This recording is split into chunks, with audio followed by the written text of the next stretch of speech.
प्रधानमंत्री नरेंद्र मोदी का विकसित भारत का संकल्प तेजी के साथ आगे बढ़ रहा है और उसमें मातृ शक्तियों को भी बढ़ावा दिया जा रहा है, जिससे महिलाएं आत्मनिर्भर बन सके और हमारा देश महिलाओं को साथ लेकर तेजी के साथ आगे बढ़ सके। कैबिनेट मंत्री राकेश सिंह का कहना है कि प्रधानमंत्री महिलाओं को आत्मनिर्भर बनाने के लिए कई तरह के प्रयास कर रहे हैं।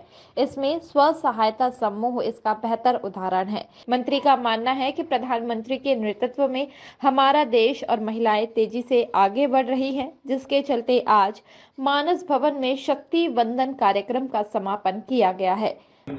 देश के यशस्वी प्रधानमंत्री माननीय नरेंद्र मोदी जी ने विकसित भारत का जो संकल्प लिया, उस दिशा में हम तेजी के साथ आगे बढ़ रहे हैं। लेकिन माननीय प्रधानमंत्री जी इस बात को भी जानते हैं कि जब तक देश की आधी आबादी यानी मातृशक्ति को आत्मनिर्भर नहीं बनाया जाता और सीधे तौर पर उसको मुख्य धारा में नहीं लेकर आएंगे, तब तक देश के आत्मनिर्भर होने का और विकसित भारत का संकल्प पूरा नहीं हो सकता।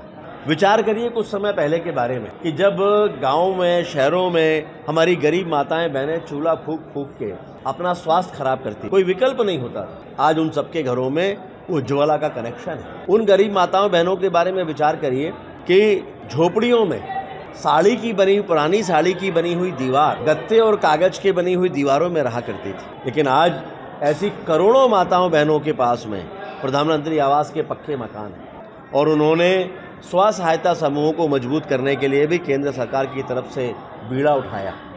आज शक्ति वंदन का जो कार्यक्रम है, ये माननीय प्रधानमंत्री जी इसके माध्यम से देश की करोड़ों महिलाओं से, सीधे माताओं बहनों से संवाद करने वाले हैं और एक तरीके से उनको प्रोत्साहित करेंगे विकसित भारत के इस अभियान में जुड़ने के लिए।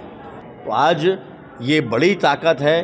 एक तरह से देखा जाए तो माननीय प्रधानमंत्री जी का दिया गया प्रोत्साहन देश की आधी आबादी को न केवल आगे बढ़ा रहा है, बल्कि भारत तेजी के साथ आगे बढ़े, इसमें भी वो महत्वपूर्ण योगदान दे रहा है। जबलपुर से टीम लोक मंगल।